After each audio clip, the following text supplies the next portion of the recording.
A través de un colega se entera de que la gerencia estuvo haciendo averiguaciones sobre sus antecedentes y su desempeño. Esa es la situación. Ahí nos habíamos quedado un poquito. Pero hagamos un repaso, porque no teníamos cuando yo estaba en Mar del Plata, no teníamos la pizarra, aprovechémosla ahora. Voy a borrar esto que habíamos conversado un poquito con Héctor. A veces es conveniente aclararle a un grupo de gente.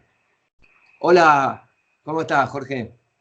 Aclararle a la audiencia, a un equipo de trabajo, de una empresa, no sé, de un hospital, de escuelas, de cualquier ámbito, quién diseñó un ejercicio, por ejemplo, porque la gente puede pensar, puede discrepar respecto a la eficacia de un ejercicio o de un ejemplo. Entonces, no es lo mismo decir, bueno, esto se me ocurrió a mí una tarde que no me podía dormir la siesta, que mencionar a alguien que escribió un gran libro y que se pasó años estudiando determinado aspecto de la condición humana, en este caso es un psicólogo, y por las dudas que a ustedes les sirva, después más adelante voy a mandar el libro de él. El autor de este ejercicio se llama Seymour Epstein, ¿no? ¿Y por qué se los cuento esto también? Porque él escribió un libro precursor de la inteligencia emocional, porque también nos conviene cada tanto reflexionar que la inteligencia emocional, lo dijimos en uno de los primeros encuentros, es un constructo, es un concepto moderno, pero los principios no son modernos, son más viejos que la escarapela. Nosotros en Argentina decimos más viejo que la escarapela, por el símbolo patrio. En México tienen una expresión coloquial más viejo que Matusalén. ¿Qué dicen cuando quieren exagerar? Bueno, más viejo que Matusalén. Teníamos emociones en las cavernas. Y los primeros filósofos de la humanidad, los primeros intelectuales, ya se preguntaron qué son las emociones, qué son, lo llamaban pasiones en la antigüedad. Antes de que apareciera inteligencia emocional, este hombre escribió un libro que puede ser muy comercial el título, pero se llama Usted es más inteligente de lo que cree. ¿Y cuál era la propuesta de él? De que desarrollemos lo que él llamaba en ese momento, año 90, antes de la inteligencia emocional, inteligencia práctica.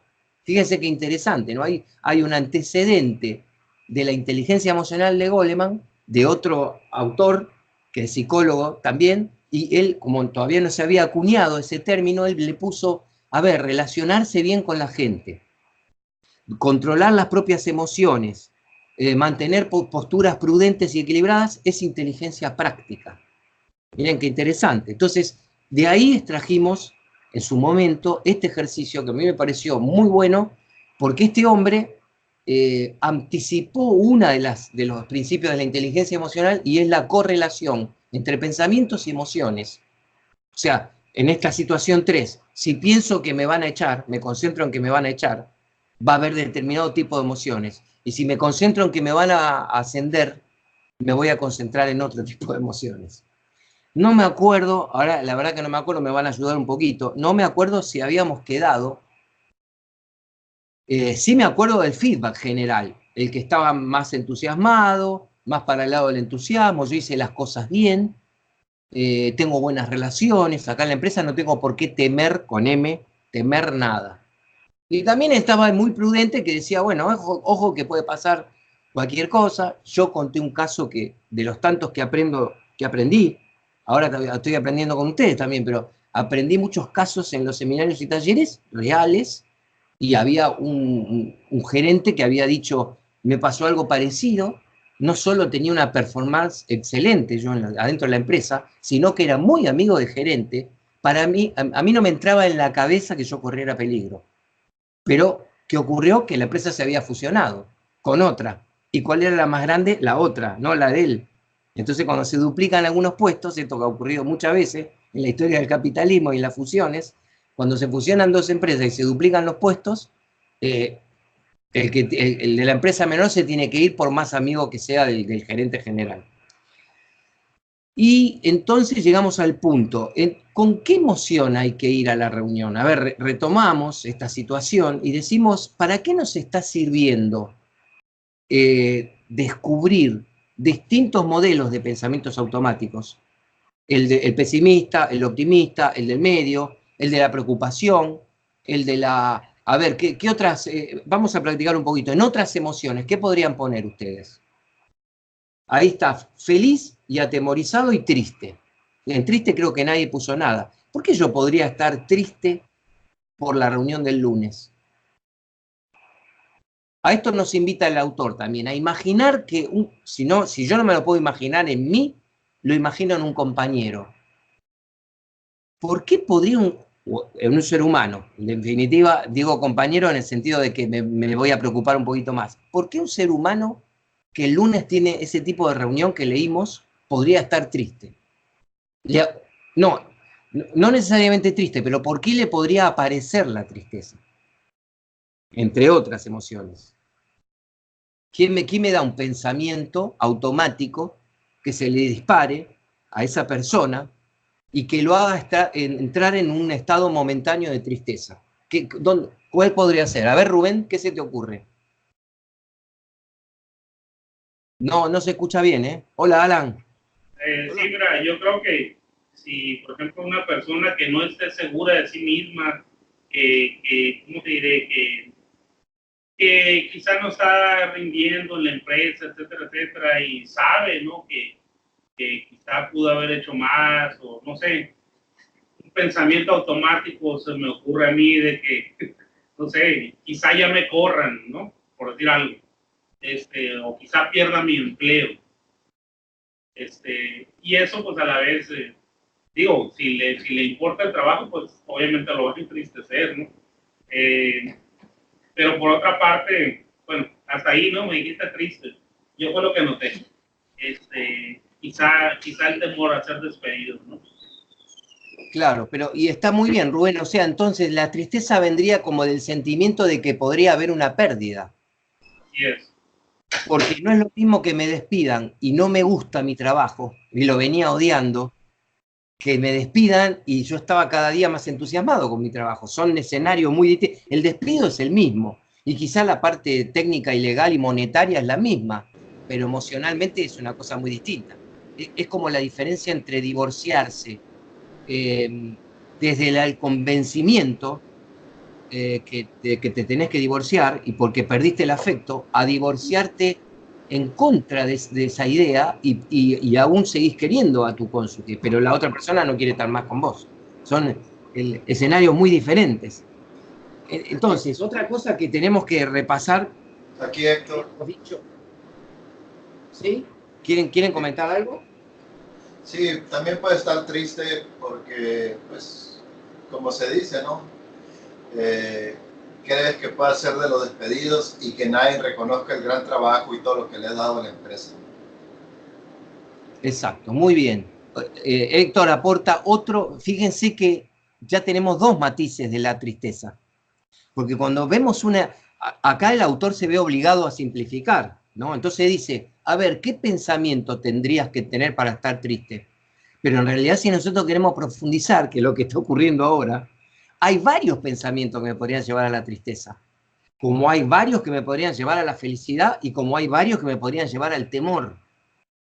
O sea, nosotros para ahorrar tiempo no vamos a admitir uno y perfecto, pero si en un grupo aparece esto que está pasando ahora, si hay tres que anotaron cosas en la tristeza, mejor, más aprendizaje para todos, porque nos demuestra que no hay un solo pensamiento automático para la tristeza, hay varios. Otro repaso, que como no estaba la pizarra, este ejercicio está combinado con un principio que vamos a ver en el próximo módulo, que es de un autor muy importante, pero muy importante, en la psicología moderna, que se llama Martin Seligman. Si ustedes lo googlean, van a ver que fue presidente de la Asociación Americana de Psicología. Martin Seligman escribió, para mi gusto, la mejor obra sobre optimismo y motivación que se ha escrito hasta hoy. Esa es mi opinión. Más adelante, cuando ustedes tengan tiempo de leer el libro completo que yo les voy a mandar, me darán la suya. Pero Martin Seligman escribió un libro que se llama El optimismo se aprende. Miren qué noción más revolucionaria, ¿no? Y más disruptiva, sobre todo hoy ya estamos en el 2019, pero esto apareció en la década del 90, principio de la década del 90. El optimismo se aprende, plantea Martin Seligman. Y ustedes pueden pensar, ¿y no será un loquito de la autoayuda más, del pensamiento positivo? Que Héctor nos alertó que tengamos cuidado sobre el pensamiento positivo.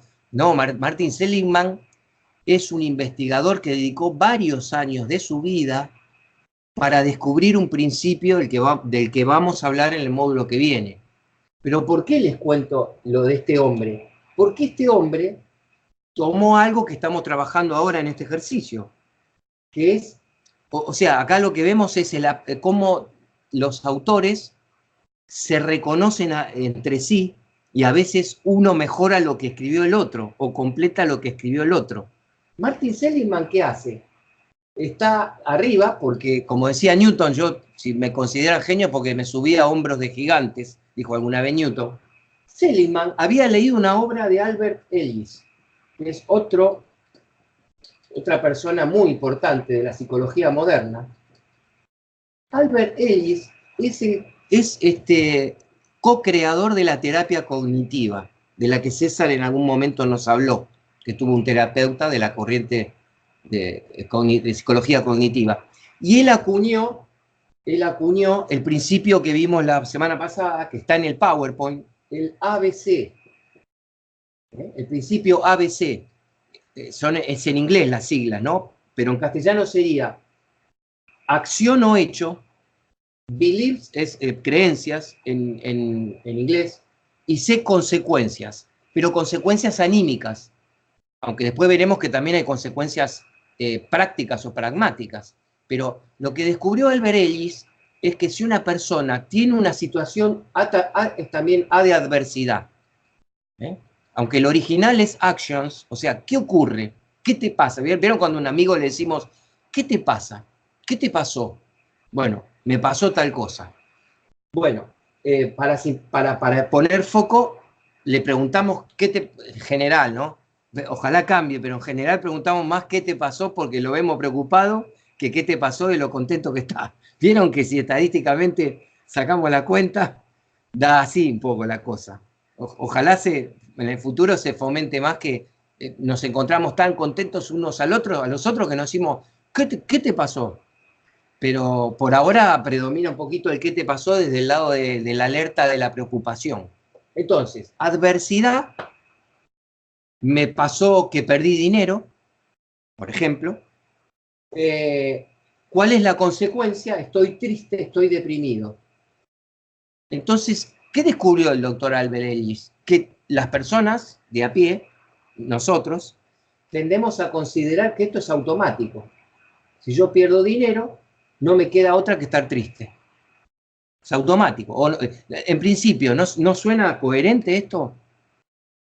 Porque también la contraria sería raro. Encontramos un tipo que está festejando y muy contento y está tomando una cerveza en un bar y vos llegás y decís, ¿qué te pasó? Estoy festejando porque perdí $1.000.000. Medio raro, ¿no? ¿Están de acuerdo? Es medio raro. Entonces, no hay que forzar las cosas tampoco. Pero lo que hacen las personas que dedican mucho tiempo a un tema es descubrir detalles o principios subyacentes y muy interesantes. Porque ahora vamos por la contraria. ¿Es verdad que todo el mundo que pierde $1.000.000 queda deprimido y tirado en la cama y no se recupera nunca más? ¿O hay algunos que les pasa eso y a otros que pierden exactamente el mismo millón y después de eso se recuperan y tienen 10 millones? ¿Qué dicen ustedes? Ocurre también al revés. Entonces, esto es lo que se preguntó Albert Ellis. Dijo, ¿por qué mis pacientes no siempre tienen la misma consecuencia?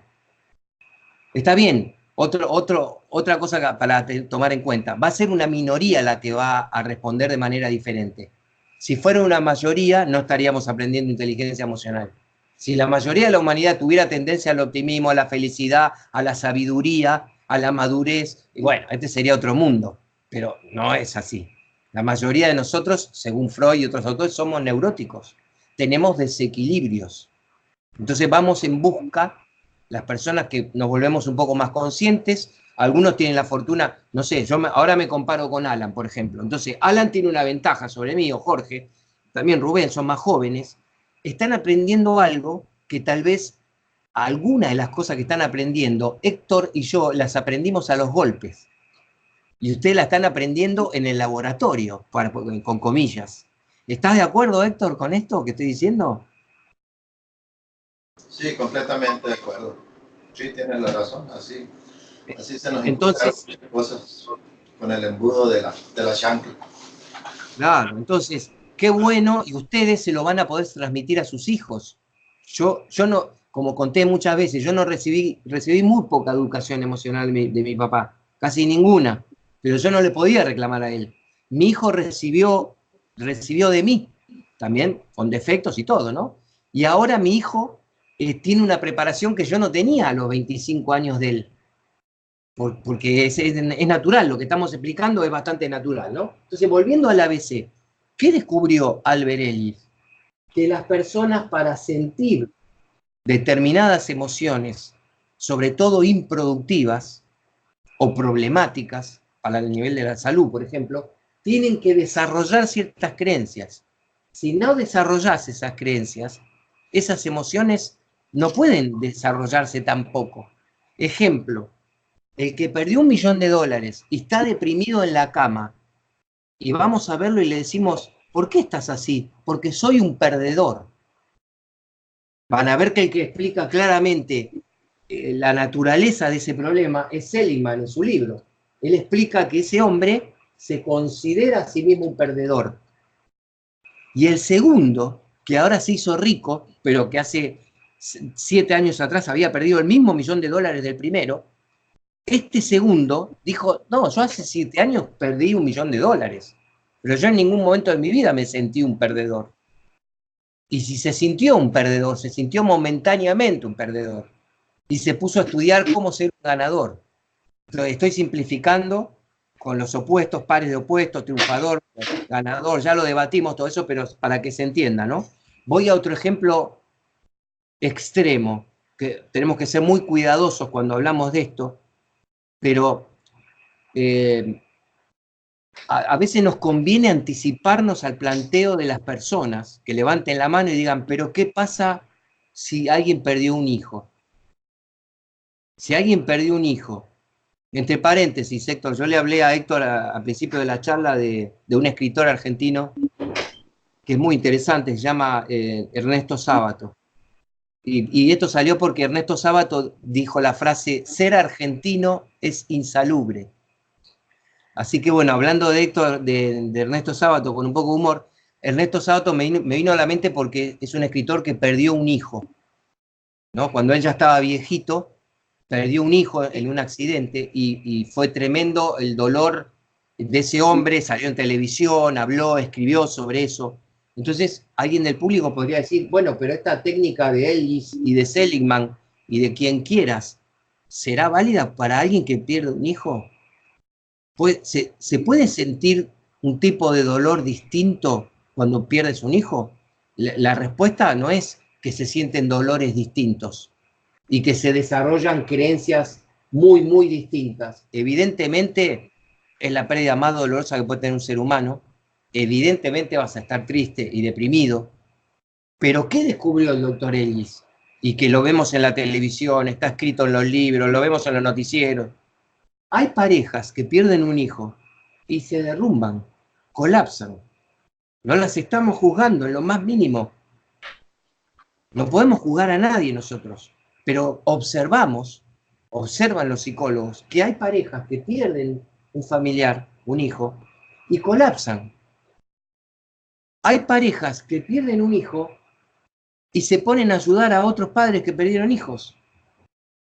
Forman instituciones de ayuda mutua, o sea, salen de su propio dolor, que tampoco lo juzgamos, no decimos ni que los primeros son unos cobardes o que no aprendieron inteligencia emocional, y no decimos de estos segundos que son héroes y genios de la inteligencia emocional. No podemos juzgar a nadie, porque no sabemos por qué colapsa una persona, una pareja.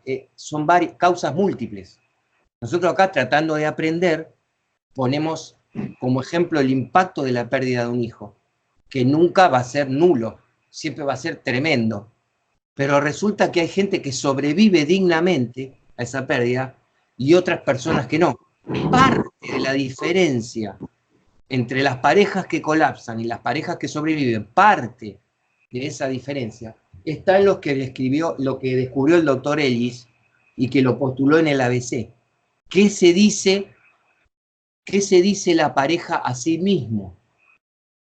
Yo me acuerdo que hace unos años, por las dudas que la puedan ver esa película, porque ahora lamentablemente, como comentamos una vez, estamos atrapados en un problema que es lo que no está en Netflix o en Amazon o en las cosas que pagamos para verlas, la sacaron de YouTube, la sacaron de Netflix por viejas, la sacaron de YouTube por derecho de autor, y esas películas geniales que hemos visto ¿se acuerdan? En el VHS, los que tienen cierta edad, después en el DVD, todo eso desaparece. Hace unos años yo vi una película, su título original en inglés es In the Bedroom, o sea, en la habitación. Es una película muy especial con Sandra Bullock. Ellos perdían un hijo y durante 20 minutos vos ves que la pareja parece llevar con dignidad la pérdida, no se hablan casi, el director es un acierto lo que hace, es como que te congela la película y vos en un momento hasta corre el riesgo de que uno diga, bueno, yo no miro más porque esta gente cuánto va a seguir así. Pero resulta que una mañana alguien de los dos, que no me acuerdo quién es, se levanta y le dice al otro, vos tuviste la culpa de que nuestro hijo haya muerto, porque en realidad no me acuerdo si era un hijo o una hija, muere en un incidente de inseguridad. Me parece que era la hija que estaba con un novio inconveniente o un hijo que estaba con una chica inconveniente. Entonces, en un incidente de inseguridad, muere el hijo de ellos o la hija. Y ellos durante un tiempo guardan silencio. El silencio se interpreta en la película que están abrumados por el dolor. Cuando ese dolor se acomoda, uno de los cónyuges le dice al otro que el responsable de la mala educación del hijo o de la hija es él o ella. Entonces la película se empieza a desenvolver sorprendentemente en otro plano, en un plano muy dramático, donde los dos empiezan a echar la culpa y se dicen cosas pero muy feas, muy, muy feas. Entonces, ahí estamos en el terreno de las creencias. Estamos en el terreno de las creencias. Hay parejas que lejos de hacer esto que yo les cuento, que tampoco es criticable, porque habría que refrescar la película y ver por qué los dos necesitaban hacer eso, pero lo hicieron. Lejos de hacer eso, hay parejas que se unen más ante la pérdida de un hijo. ¿Y por qué? Porque se hablan e interpretan lo mismo. Se comunican y deciden cognitiva y emocionalmente salir adelante. También puede ayudar, obviamente, tener más hijos y no que sea un hijo único. Sí, Rubén. Ahorita que dijiste ABC, me acordé del caso de la guardería. Ahora en junio, antes del aniversario, estaba viendo digamos, una especie de mini documental, ¿no? Que hicieron. Y precisamente lo que platicas tú, ¿no? Yo pues, estaba viendo el desarrollo de los eventos y cómo los papás se encuentran hoy en día, ¿no? Muchas de esas parejas de los cuales perdieron hijos o bien quedaron hijos con secuelas, ya no están juntas hoy por hoy. Algunos se divorciaron, volvieron a hacer familia con otras personas, otros tantos siguen en la lucha, pero realmente son muy poquitos los que siguen en la lucha en contra del gobierno. Alcancé a ver a una mamá que es tanto su dolor que ella lo que decía era de que se sentía ella culpable. Ella dice, yo soy culpable de la muerte de mi hija por haberla dejado en ese lugar donde no me aseguré de que tuvieran las medidas de seguridad, eso y el otro. De hecho, sale la mujer pidiendo que ya se acabe todo esto, y que el gobierno meta a la cárcel a todos los que estén involucrados, incluyendo a los papás, ¿no? A los papás que tengan responsabilidad por no haberse cerciorado, ¿no? De que la guardería cumplía con todas las medidas de seguridad y eso y lo otro. Y bueno, a lo que voy, o el punto es de que sí, el dolor afecta a las personas de diferentes maneras, ¿no? En ocasiones los hace más fuertes, en ocasiones los destroza, los destruye, y pues bueno, como dice, cada cabeza es un mundo, ¿no? Ahí sí, digamos que la forma en que tomaron ellos su dolor fue muy distinta, ¿no? En los casos que me tocó ver ahí, pero sí, muchos de ellos ya no pudieron seguir con la pareja por lo mismo, que se culpaban el uno al otro, que si tú hubieras sido temprano, que si no hubieras dejado a la niña ese día, etcétera, etcétera, y prefirieron tomar sus caminos y hacer vida, y muchos ya tienen hijos otra vez y ya hicieron su vida, pues, pero no con la misma persona, por lo mismo, por el resentimiento, por la culpa, ¿no?, que tienen unos con otros. Entonces, pues un caso, ¿no?, de la vida real, ahora sí que. Claro, muy bien, Rubén, tú nombraste una palabra clave que vale la pena discriminarla, separarla momentáneamente para observarla distinto. No, vos hablaste del dolor, que es incalculable, ¿no? De perder una criatura en un incendio. Pero ¿qué pasa? Vos nombraste también otra emoción que es muy importante. ¿Qué pasa si yo de repente me empiezo a sentir culpable? O siento que hay culpables. O sea, una cosa es que yo tengo una pérdida familiar donde no hay posibilidades de imaginarse un culpable. Porque, no sé, fue una desgracia. Se cayó un techo y, no sé, el techo era viejo y no hay posibilidades de... No, me voy a poner un ejemplo más contundente. Los terremotos que ha sufrido Ciudad de México. No podemos echarle la culpa a nadie.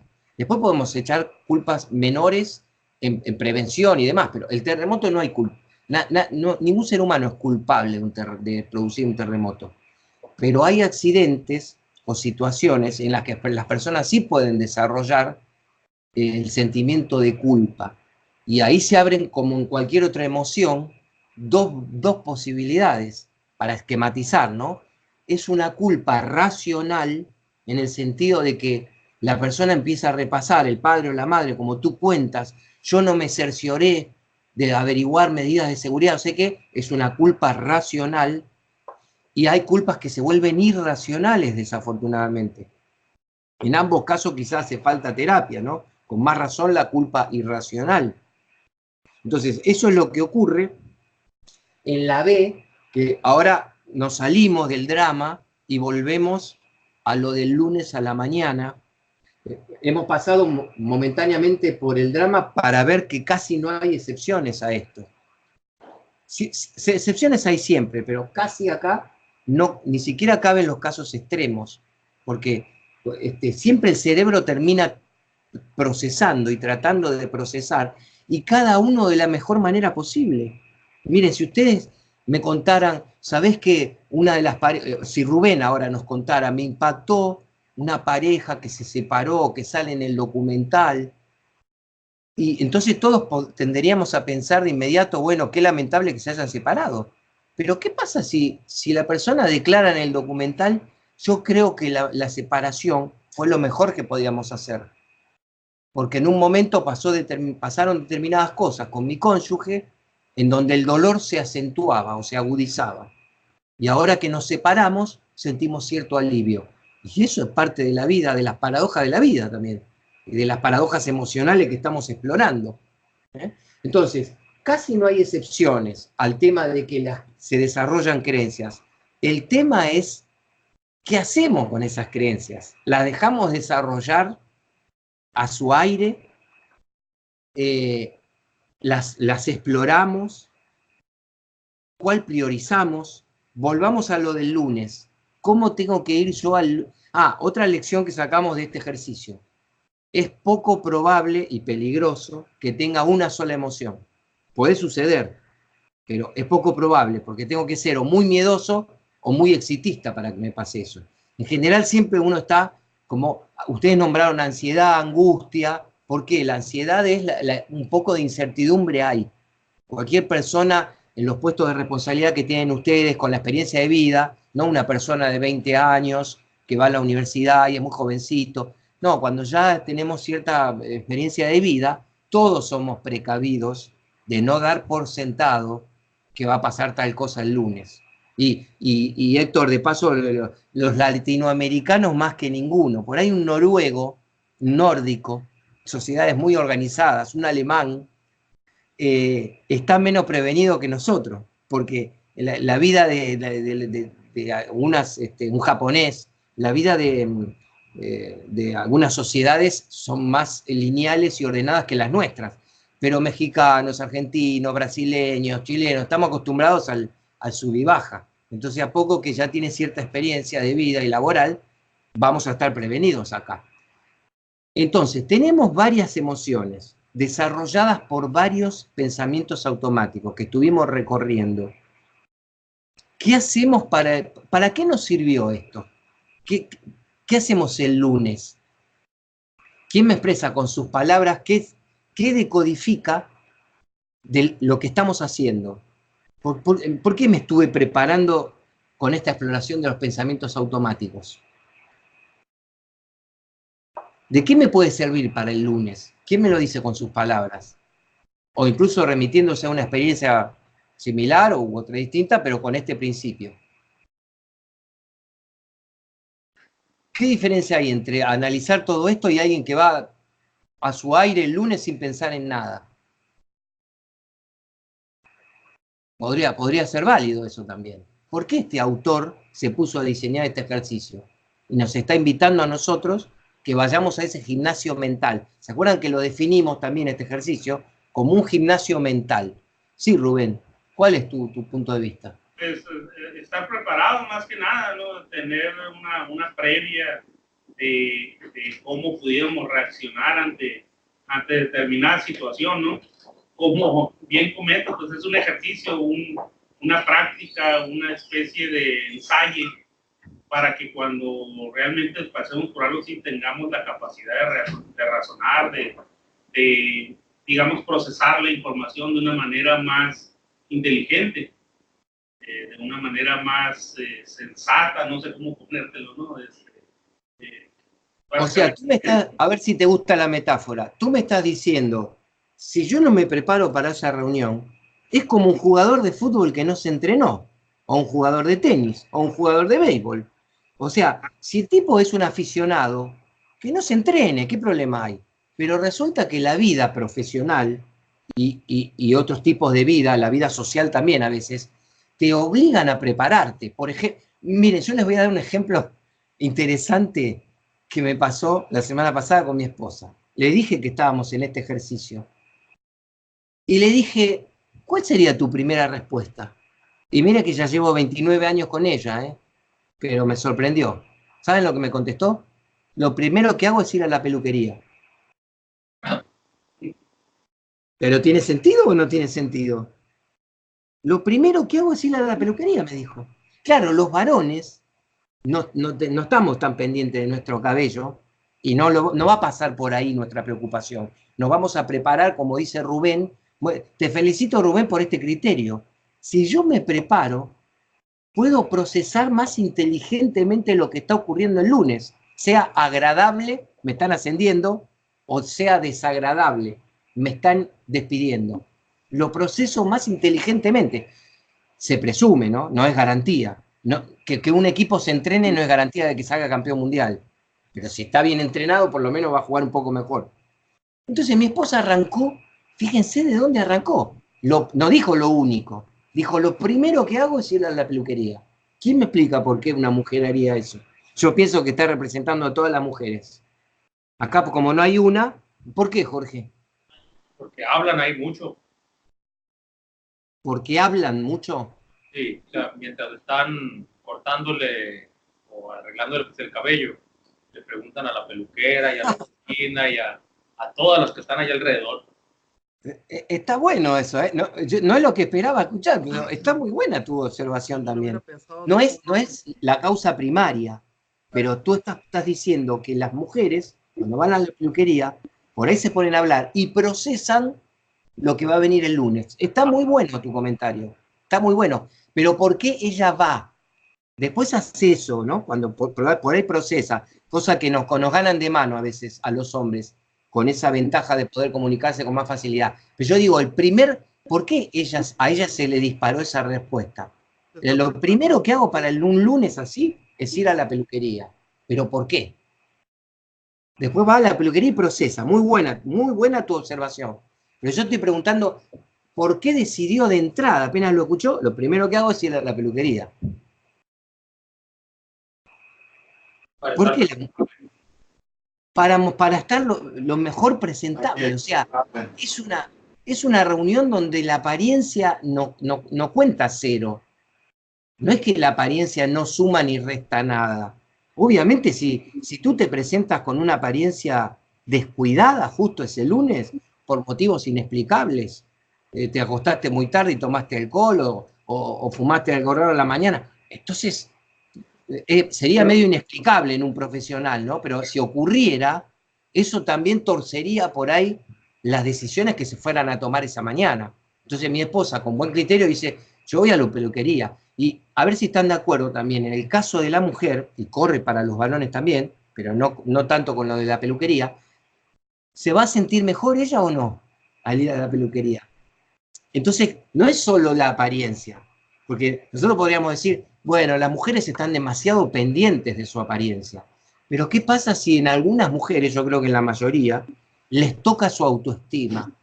Entonces no es solo la apariencia, hay algo un poquitito más profundo que es, quiero que me vean muy bien, me vayan a ascender o me vayan a despedir, quiero que me vean muy bien. Y es correcto eso, ¿no? Los varones iremos con nuestra mejor camisa, perfumados, no sé, bien afeitados, detalles. Nosotros también, por suerte, tenemos nuestros detalles, ¿no? No es la peluquería, no es hacerse un peinado, pero bueno. Entonces, el lunes también decíamos, habíamos puesto el ejemplo supuesto de que venía un cliente que me escribió por un email, tengo un reclamo para hacerte. Está llegando a la oficina el lunes y Rubén me acaba de explicar que si yo me preparo con algo parecido a esto, ahora esto parece muy artificial, pero luego se te vuelve una segunda naturaleza, cuando empiezas a prestar atención a las nuevas situaciones y te acuerdas de estas cosas, el ABC, lo que vamos a aprender en el próximo módulo, con el tiempo, no de inmediato, como cualquier habilidad, como cualquier competencia. Al principio suena difícil y artificial, pero luego se te puede volver una segunda naturaleza. Entonces, ¿qué nos dice Rubén? No, podemos procesar ventajosamente desde un mayor nivel de inteligencia lo que está ocurriendo. Entonces, con el cliente o con el ejemplo de la empresa. ¿Y por qué? ¿Quién me termina de explicar por qué? ¿Por qué esta preparación emocional de analizar estar preparado para que me asciendan y estar preparado para que me despidan? ¿Por qué? Y leemos un poquito más fino. ¿Por qué necesito hacer eso? ¿Me conviene hacer eso? Con el cliente, sobre todo. Habíamos adelantado un poquito algo. Yo me voy a quejar ahí a Sonora.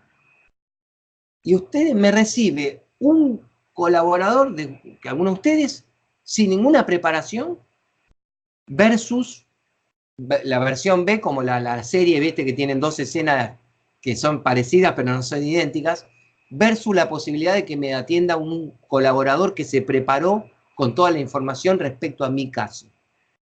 Es evidente que no da igual, ¿no? Entonces, esto me llevó a una preparación, pero ¿por qué?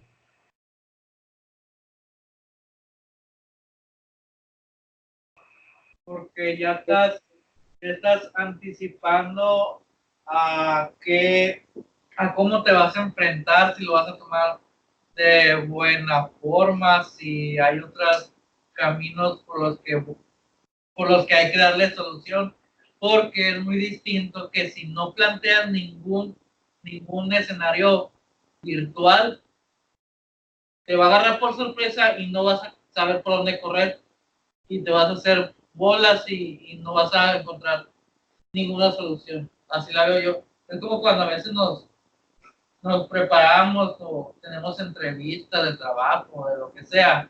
Previamente vemos todas las alternativas, un sí, un no, para que no nos tome de sorpresa. Muy cierto, estoy muy de acuerdo con Noé. Noé usó un verbo muy interesante y muy importante, hay situaciones en la vida que por ahí, no, por suerte, ¿no? Por suerte, hay situaciones en la vida afectivas, irse de vacaciones hasta cierto punto a veces, en donde no necesitamos anticipar nada, solo tenemos que disfrutar. Vamos a un concierto de música, ¿y qué tenemos que anticipar? Por suerte la vida está llena de momentos hermosos, volvemos a casa y estoy pensando en jugar con mi hijo, cuando era chiquito, que mi hijo ya me esperaba con la espada de plástico. Ahí no tengo que anticipar nada, porque son momentos de la vida donde uno disfruta, goza de las relaciones afectivas, de los momentos lindos, y podemos tacharla esta palabra.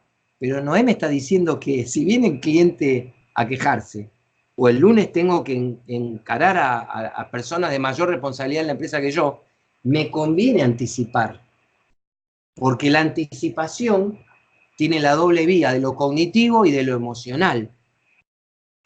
Porque miren, incluso miren qué importante será este verbo, que te voy a repreguntar, Noé. ¿Y si ya te tiraron el dato oculto, un pajarito decimos en Argentina, te contó, o sea, un compañero que se enteró, te contó que se te vino un ascenso el lunes? Cambiamos un poquito la situación que acuñó el autor y decimos, se te viene un ascenso el lunes. ¿También tengo que anticipar? Sí. ¿Y por qué? Porque tienes que quedar todavía más bien y con más responsabilidades y no quedarte como conforme, sí, que me avienten los 5,000 pesos más y yo no voy a poner nada de mi parte. Es muy distinto eso. ¿No? Claro, muy cierto, ¿no? Hay una paradoja que es esta. Si fui sin ninguna preparación y me despiden, no fue tan grave, porque ya estaba tomada la decisión, me iban a despedir, ya no puedo hacer nada. Pero miren la paradoja, si fui sin ninguna preparación y me están ascendiendo, como dijo Rubén, si yo no fui preparado y digamos, me siento desconcertado o asustado por la noticia, o no digo algo conveniente, ya estoy en una situación difícil. Ya arranqué, digamos, en mi nuevo puesto con una oportunidad perdida, que es la de no anticiparse a los problemas o a las situaciones desafiantes, porque problema, no sé, como si ustedes usan el mismo lenguaje, pero yo llamaría problema a que me despiden y desafío a que me ascienden, por ejemplo. Pero no son palabras fijas. Los problemas te pueden esperar a la vuelta de la esquina y a todo lo puedes llamar desafío, como quieran, pero son situaciones distintas, ¿no? Bueno, vamos a la 4, entonces. Vamos a la 4 y resulta que nos acabamos de quedar sin trabajo. El autor decide subir la apuesta y dice, hoy ya fue el lunes, ya es el mediodía, y a la mañana lo que te comunicaron es que aunque sos una persona responsable, que trabajaste muy bien para la empresa, etcétera, situaciones presupuestarias y de logística y de fusión organizacional y estás afuera. El lunes a la tarde tenés que armar tus cosas en la oficina y no vas a pertenecer más a la empresa. Entonces vuelve el autor a poner, ¿qué pensamiento automático desencadenaría atemorizado? ¿Lo tienen a la vista el ejercicio? ¿Qué pensamiento automático desencadenaría feliz? ¿Qué pensamiento automático desencadenaría triste? Y después otras emociones. A ver, ¿quién quiere colaborar, aportar? Pensamientos automáticos que generen emociones congruentes, ¿no? El de la voz del temor. ¿Qué me podría decir la voz del temor? Hola, César, no te saludé. ¿Cómo andás? Bien, bien, buenas tardes. Buenas tardes, ¿cómo estás? Bueno, ¿quién quiere expresar la voz del temor? ¿Qué diría el temor? Es una forma de decir, ¿no? En realidad es al revés, según este autor. Tengo que pensar algo que me despierte el temor. Al temor lo despiertan los pensamientos. Eso es lo que dice la terapia cognitiva. Entonces, ¿qué pensamiento podría despertar el temor en el despido? Yo creo que hay uno muy común, ¿no?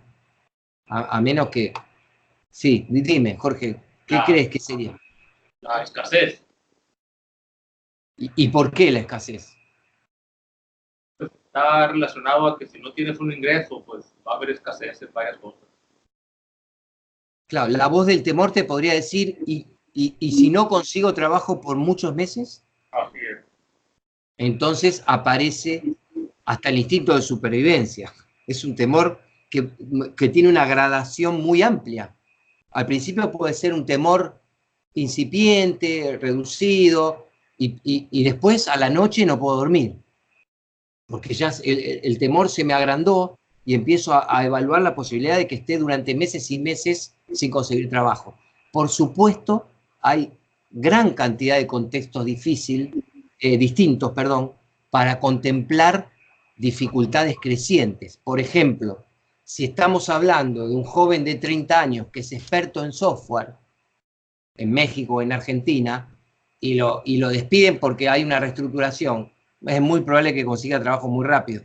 Si estamos hablando de una persona de 55 o 60 años que todavía tiene hijos en edad escolar o está pagando universidad o una hipoteca, es y no es un experto en software, tiene un puesto que están contratando gente más joven por cuestiones de mercado, es un escenario muy diferente. Vuelve lo de la cuestión de cuán racional es tu temor o cuán irracional. Pero muy bien, Jorge, la voz del temor es, ¿y cómo me voy a sostener si no consigo trabajo rápido, de vuelta?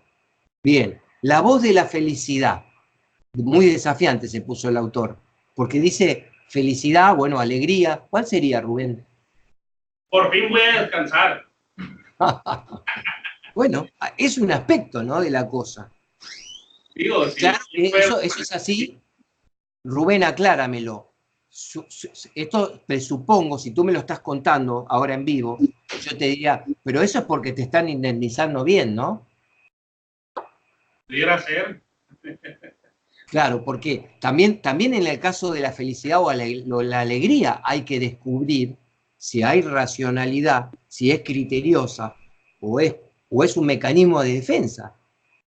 Entonces, si supongamos que en una empresa, por un problema que hubo, un litigio, te despiden y por ahora no te van a pagar nada, vas a ir a juicio. Entonces ya es más raro estar muy contento y decir me voy a descansar, salvo que tengas mucha plata en el banco. Se acaba la felicidad. ¿Cómo? Se acaba la felicidad. Claro, en ese caso se acaba la felicidad o se volvería más rara. Se volvería más rara. Pero si te indemnizaran y tú puedes contemplar que vas a descansar un mes, te vas a tomar un mes sabático en vez de un año sabático, ¿por qué no plantearse esa posibilidad de introducir al lado del temor algo de alegría o de felicidad? Y ahora les hago otra pregunta. Al principio de la charla con Héctor, hablando de Argentina y de México, y de nuestros benditos países de Latinoamérica, salió una palabra importante, que decíamos que la usaba mucho Stephen Covey, el autor de Los 7 hábitos, interdependencia. ¿No? Interdependencia, un poquito larga es. La interdependencia, que no es la codependencia, o sea, yo dependo de ti, tú dependes de mí, pero de manera neurótica. La interdependencia, es decir, dependo hasta cierto punto de tu ayuda para vivir en distintos aspectos, en casa, en el trabajo, en la sociedad, en el mercado de México, en el mundo incluso, que no se queme el Amazonas. La interdependencia. Acá vamos a introducir otro factor. ¿Por qué a mí me podría interesar, además de que me represente un alivio ante el temor, introducir un poco de contento? Vamos a decirlo así para que no suene raro. O felicidad. Pero felicidad muy fuerte, ¿no? Pero me siento contento porque por un mes me voy a poder relajar y pensar en algún proyecto nuevo. Además de mí, ¿por qué podría ser importante que yo cultive ese contento? Porque les doy una pista. En este momento estoy en la oficina, pero a las 7 de la tarde, ¿dónde voy a estar? Ahora estoy en mi oficina procesando solo lo que me pasó. Pero a las 7 de la tarde, ¿dónde voy a estar? Seguramente, con muchas probabilidades. Rubén, ¿dónde vas a estar? ¿Dónde crees que vas a estar a las 7 de la tarde? Sí, la verdad, la verdad. Probablemente en un bar llorando ahí, mis penas, mi dolor. No, pues Me encantó el testimonio de Noé, que te pidió que digas la verdad.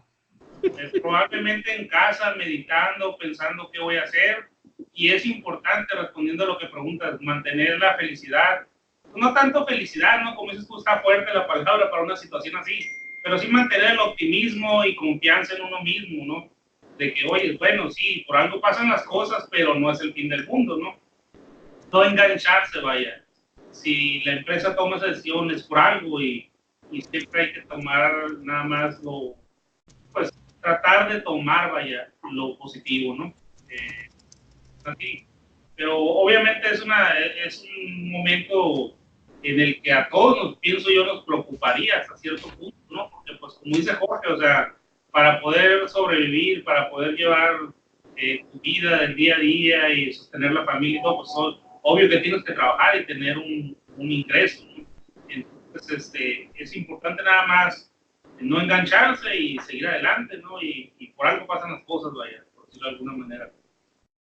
Claro, porque además de que te hace bien un poco a ti, Rubén, supongamos que está predominando el temor. Lo interesante de ver algún aspecto positivo y lograr cierto contento es que tú estás regresando a casa un poco más equilibrado que a la mañana. A la mañana por ahí te produjo un shock. Supongamos que te sorprendió el despido, ¿no? Aunque te habías preparado, no esperabas que fuera un despido en los términos en que te lo plantearon y quedaste con un sabor amargo, porque vieron que a veces también además de que te despiden, hay maneras y maneras. Acá el autor no dice nada, te despidieron, no se introduce en qué pasó en la reunión, qué te dijeron, pero vamos a suponer que te dijeron cosas amargas y que te generaron un poco de temor momentáneo y que te generaron un poquito de inseguridad. Cuando tú te pones en el aspecto de contento, equilibras un poco la inseguridad y el temor, porque cuando estás regresando a casa, vas a estar con quién. Vas a compartir eso, lo que te pasó. Así es, con la familia, como siempre, ¿no? Estás con tu familia. Podés estar con tu familia o después verte con amigos, los que son solteros, etc. Entonces, siempre vas a terminar interactuando con alguien después de lo del despido. Cómo te vean las otras personas y cuánto te dejes ayudar por las otras personas va a determinar lo airoso que salís de la situación. Y si tenés una familia, ese es el primer paso. O sea, lo peor que podría pasar es que vuelvas tan de mal humor y tan atemorizado que ese mismo día tengas una pelea con tu esposa. O simplemente lo que transmites, ¿no? Si llegas atemorizado y sin confianza en ti mismo y todo eso, pues lo que transmites a la familia, pues eso cuenta mucho, ¿no? O sea, digamos que de cierta manera das incertidumbre, das, no sé, le transmites a tu esposa quizá, no desconfianza, pero sí pudiera ser, no fue la palabra, pues sí, pudiera ser intriga o vaya, desconfianza a lo mejor en que puedas volver a lograr un buen empleo. Entonces, creo que cuenta mucho eso, ¿no? Lo que vayas a transmitir a tu esposa. Digo, ok, me despidieron, pero pues voy a echarle ganas y voy a buscar y todo debe de solucionarse, pues no cerrarnos, que no se nos cierre el mundo, porque ya perdiendo la esperanza y perdiendo la confianza en uno mismo, pues entonces sí, como decimos aquí, ya valió madre, ¿no? Hay que mantenerse positivo y sacar lo bueno de lo que tuviste en esa empresa y y la satisfacción que te dio trabajar para esa empresa y listo. Ya lo hecho está y va para adelante, ¿no? Lo que sigue. Bueno, es muy cierto eso, y vamos a profundizar un chiquitín más y después vamos al corte. Miren, ¿por qué es importante equilibrar el miedo? Porque no sé si ya lo leyeron, pero me parece que no lo hablamos nunca aquí en los encuentros. Los psicólogos dicen que hay emociones secundarias, ¿no? Lo voy a anotar acá, emociones primarias y secundarias, ¿no? Las primarias serían cuando busco detrás de la emoción que aparece y no hay otra. Por ejemplo, estoy escuchando música, la música que me agrada. Entonces me siento muy contento. Y si yo te pregunto, ¿por qué estás contento? Y porque estoy escuchando la música. Y se acabó el análisis, ¿no? ¿Están de acuerdo? O sea, la música me lleva a estar contento. Ahora, cuidado, hay emociones secundarias. Un ejemplo importante de emoción secundaria, a ver si se ve todavía aquí, se ve debajo, bueno, ahora voy a borrar esto. Bueno, un ejemplo de emoción secundaria es una palabra muy fuerte que tiene 3 letras nada más. Ira. La ira es una emoción secundaria. ¿Por qué? Porque yo te tengo que preguntar por qué estás iracundo, y es muy raro que me digas porque estoy escuchando una música que no me gusta y me resulta desagradable. Puede suceder, pero es medio excepcional. Cuando yo te pregunte por qué tenés ira, puede aparecer otra emoción abajo de la ira. Por ejemplo, cuando veamos a fondo lo del estrés, ¿por qué se llama lucha o huida? ¿Por qué los animales tienen el mecanismo de la lucha o huida? Están muy emparentados, la lucha y la huida. Porque yo, como forma de defenderme del miedo, con Rubén estamos pensando, no puedo ir a casa lleno de temor.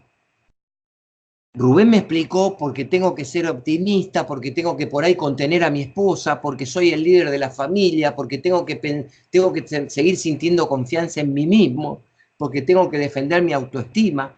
Y todo lo que dijo Rubén es válido, pero a eso todavía le podemos agregar algo más.